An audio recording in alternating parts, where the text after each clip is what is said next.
Ladies and gentlemen, boys and girls, welcome to the Everything is Bad new Fangled motion picture show. Hello, one and all.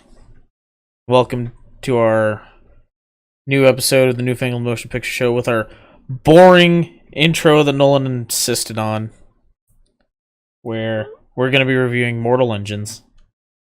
I'm Niall. And I'm Nolan. I guess. And we're going to do a spoiler-free review. And then we'll give you a spoiler warning and go more in depth into the movie. Not that there's a whole lot to spoil in this movie. There wasn't really any twists. No, the one twist I called from real... I'll get into that in the spoiler section. There's one twist, I guess, but I called it, way early on. But, yeah, this movie is, it has some potential. So this movie, I wanted to like this movie. But I sat there as the credits were rolling, and I said to you, I think I said, I don't think I like that movie. Or something like that.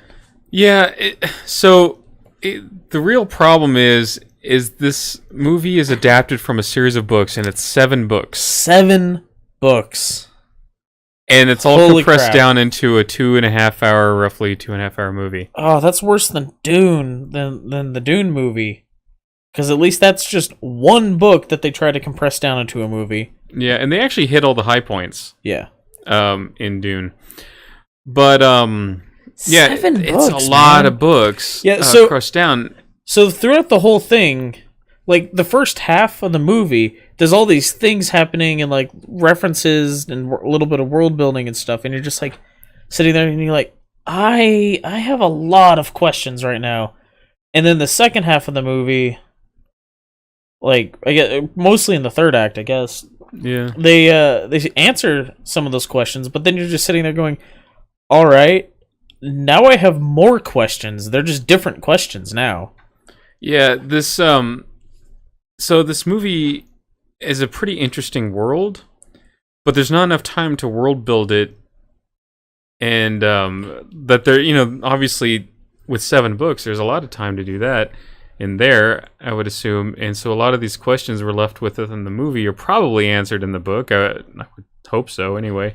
Yep.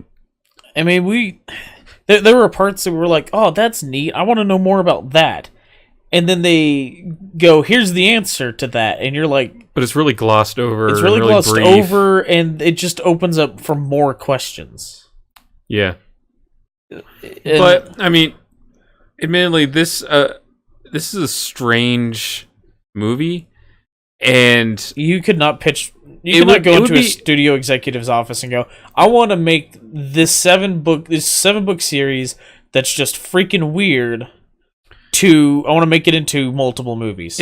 Money for it. Just one movie is probably a hard sell. I think I read that Peter Jackson got the rights to it years ago, and it was sitting in development hell for a long time. So just the one movie was probably a hard sell, let alone multiple movies. By the way, Peter Jackson's name is all over the advertising for this movie. He just produced it. He didn't direct it. He did the screenplay. He was one of several who worked on the screenplay. But he did not direct this movie. No. In fact, the director is his first time feature film directing. He'd done some short films, but first time as a feature film director. But anyway, yeah, I mean, the only other person that could have even pitched this movie would have been Steven Spielberg. It's a weird concept. These it's a post-apocalyptic world, and cities, major cities, are put on tracks, like a tractor or a tank, and driven around. Or really big wheels in some cases. Various weird modes of transportation. Yeah, and they drive them around to eat up smaller cities for their resources, and they call it municipal Darwinism. Yep. And then there's the Anti-Traction League. The Anti-Traction League, they're people who just want their city to stay in one place. Sane Normal people. Right. And, we're watching this, and, throughout the movie, there's, there's the Valentine, played by Hugo Weaving, talking to the guy. I guess he was like mayor or something of London. They called him Lord Mayor. Lord Mayor of London, and he's just like, they're talking about the stuff and talking about how they're running out of resources, and they're giving so much into the furnace to fuel this thing, and I'm just sitting there like, if the city just didn't move, well, you wouldn't have to spend all those resources. As I gather, early on after the war that devastated the world, maybe it was necessary to do it the way they're doing, but they're driving through these environments that are lush. It's been 1,000 years since that cataclysm happened. They're just completely destroying and like trampling these lush forests, trees everywhere. So stuff can grow there, and pretty flat land because you can't drive this giant ass city over mountains and stuff. So it's like huge swaths of flat land where clearly the soil is good enough to make plants grow. Maybe stop driving your giant ass city around and plant crops. Yeah. I don't know. I think it was a weird art direction thing. I would have made that environment barren. I would have made it look like a wasteland to give a reason for why they drive around, because it doesn't look like they should need to. Yeah. And they're like, "Oh, all this fuel." I'm like, you could probably get more energy if you were gobbling up these trees and feeding them into your furnace instead of cutting up towns, which are largely made of metal, and throwing that into your furnace, because that's a weird fuel source. Yeah. So it was a lot of... There's a lot of stuff about this movie. There's just so much going on. And a lot of stuff that you're just kind of like, wait a minute, why is this the way it is? Yeah, there's a lot of stuff that has potential. Like, this movie had some potential. There's a lot of stuff like, oh, that's interesting. I want to know more about that. And we're not going to talk about it. Yeah, and you don't get it. And so I think maybe the books are... I haven't read the books. I don't know. Maybe since the books have time to explain that, they're a lot better, and you can get like in depth into a lot of this interesting stuff. But it's not in the movie, and that's its biggest failing. Because the visual effects are really good. The acting is perfectly acceptable. I mean, Hugo Weaving is the only like well-known actor in this movie, I think. Yeah, everyone else is lesser known or pretty young.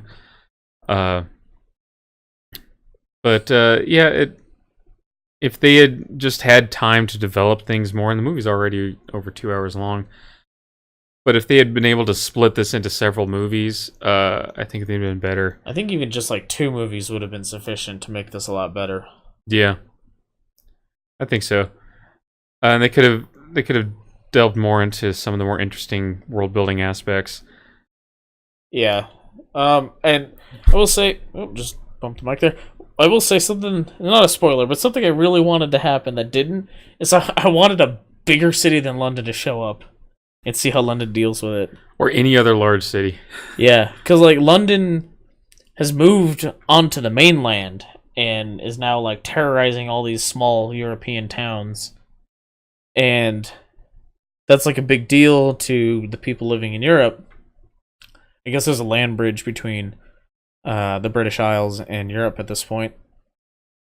And presumably, London gobbled up all the resources on the British Isles. Yeah. And presumably, because there's a kid talking about how they had no choice but to move onto the mainland. So, I kind of wanted them to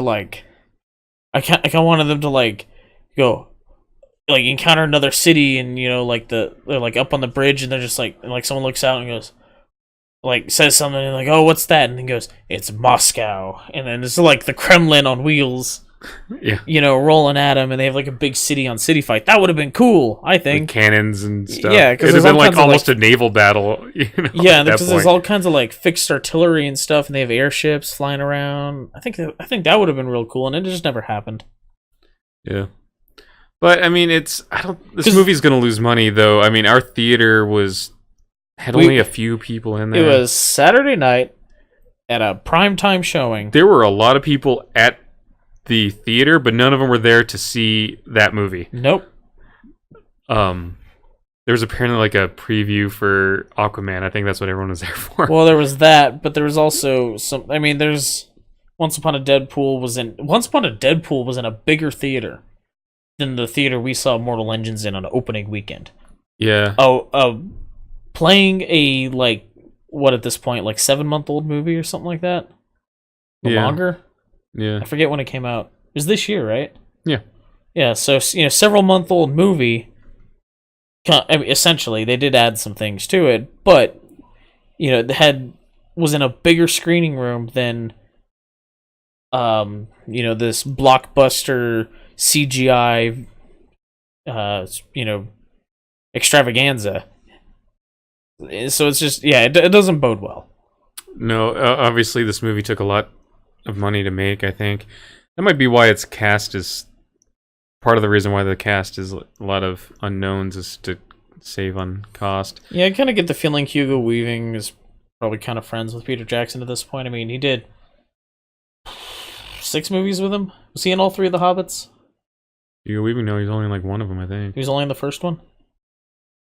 See, I don't remember. I don't even remember. Oh, no, there were flashbacks in the third one, right? Like, so he was in 2 of them. Yeah, and I mean, I don't remember. There was a lot more going on with the elves than there were in the books and in the movies. I don't even remember. I only saw them once because only the first movie is worth watching, and they screwed up by not having all the music in there. That's neither here nor there. But I think Hugo Weaving's friends with Peter Jackson is probably why he was in this movie. Yeah. But he's easily the best known actor in the whole movie. Probably has the best, is the best performance in the movie. There was a couple times with the lead, the female lead, forget her name. Hester with an H. Hester. Right. I don't know the actress's name, but there was a couple times with Hester where I was like, you could have done that better. But overall it was acceptable. Yeah. The performances weren't bad or anything. Just a lot of new faces. Right. And then the visual effects were really good. It's just the story's really where it's lacking. And that's just they just didn't have enough time to tell the story they were trying to tell. Hera Hilmar played Hester Shaw. Yeah, the pacing was weird too, because the whole movie felt rushed, but the last act felt really rushed. Yeah. I think it's about all we have to say without spoiling anything. Yeah. So throw up a spoiler warning. And then, so one thing I was most curious about that they didn't delve really into were there's some background element of these soldiers that are robots, that people put their minds into these robots so they can be super soldiers from Warhammer 40,000. Yeah. They even kind of look like Necrons. They're real skeletal looking, and they have glowing green eyes. But it's how they made super soldiers at some point out of them, I guess. And they just throw this thing in there, and it was like, oh, that's kind of cool. I want to know more about that, and they just barely touch on it. Yeah. Yeah. So I gotta imagine there's more about that in the books. There was a lot in this movie that we were looking at. We're just like, I think one of the artists working on this movie plays a lot of Warhammer. Yeah, there's some elements in there that really kind of felt that way, just stylistically. Yeah, it's just, again, back to, there was a lot of neat ideas that were not fully fleshed out because they just didn't have time for them. And the thing I was talking about that I called early on, because when Hester is talking about Valentine and how Valentine had killed her mother, and she mentions he used to visit all the time, and it shows this little girl run to his arms he's her dad. Yeah. Instantly, I'm like, he's her dad. I knew that instantly, and then right at the end, there's this I'm your father moment where he reveals that. And she's he says something, and she makes the connection. Yeah. And yeah, you said something like, when that happened, you said something like, "Oh, you're surprised by this?" Yeah, I was like, oh, is that supposed to be a surprise? Like, Yeah, yeah. but I mean, it was obvious from the moment she's like, oh, he used to visit all the time, and it shows this little girl run to his arms, like, well, he's her dad. They're gonna like reveal that at some point, but it's not gonna be a surprise. Oh, there's one major complaint I have with the story, like beyond just everything felt rushed. There is a very Deus Ex Machina point in the last act of the movie. So they have these super weapons that are what destroyed the world. They're not nukes, but they might as well have been. Yeah, they seem to create like black holes or something, and things get sucked in. Yeah, and it like messed with the tectonic plates or something, and that's why there's a land bridge. Yeah, when between there was England the war and they called Europe. the 60-minute war, because it only lasted an hour, I guess, and then all the cities, like a lot of the major cities of the world, were destroyed by these. Yeah. These like devices. was the it Medusa was the name of the yeah, device. they called it like a inverse fusion or something. I don't remember. Some super science whatever. But so it turns out Valentine's like has this thing where he's working on a new power, he's an engineer, he's working on a new power source. That's what he's telling everyone because they're running out of fuel and whatnot. Because they've scavenged all the little cities, all the little towns left. Yeah, apparently the name Mortal Engines comes from the fact that there's not enough resources to keep these engines of destruction, these giant cities going. Yep. Or something, so they will die out eventually. Yeah, so he's ostensibly he's working on a new power source. Really, he's working on rebuilding a Medusa, which is not a surprise to anyone. Not in the audience, anyway. Yeah, not in the audience. And so the main characters, or his daughter and some dude, some like maintenance guy, they want to get into. They're building this thing inside of a big cathedral. This is Saint. We should know this. It's a major London landmark. Yeah. The big cathedral in London. Nolan will put the name up on the screen here or something, maybe. Or I can just or Google it while we're talking. And anyway, so they're like, oh, we got to get in there. And the maintenance dude is like, oh, if only there was a way we could get in. But I've tried, and they always guard the entrances. And the girl's like, what if there was a way to get in?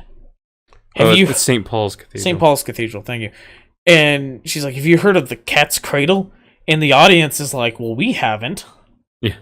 So, it turns out that... It's just a set of stairs that goes all the way through, yeah, so it turns out London. That in the Museum of History in London, there's just a set of stairs behind this secret door that just goes all the way up to, luckily, to the cathedral. And it was not mentioned at any point. At no point did anyone go mention the folk tale of the Cat's Cradle.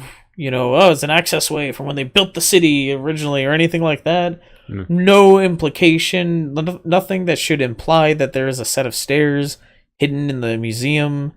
It's just opens a door and goes Deus Ex Machina, and you can get into the cathedral. Yeah, this spiral staircase with 10,000 stairs or something. Yeah, and it's just where did that come from? Yeah. I mean, it wouldn't have taken a whole lot to build up to it and sort of have someone talk about it or mention it or something, maybe, I don't know. But and there was there wasn't anything to imply any way that this girl, daughter of Valentine, should have known about it. What was her name? Something about Catherine. Yeah. Catherine Valentine. There's nothing to imply that she should have figured it out or anything. So it just felt completely out of nowhere. That's my only major complaint about the story, other than that the whole movie felt rushed. But my only major specific complaint. Yeah. Yeah, I don't know how much we have more to say about this movie. It's kind of a disappointment. Yeah. I wasn't expecting a lot out of it, but I was expecting more out of it, I guess. Yeah, they spent a lot of money on advertising for this. Because holy crap, have I been getting YouTube ads for months. Yeah. But yeah, so yeah, like I said, this is probably all we have really to say about this. Our next movie that we're gonna review is The Mule. Yeah. Is that gonna be up tonight, same day as this, or? We'll see. All right. Maybe tomorrow.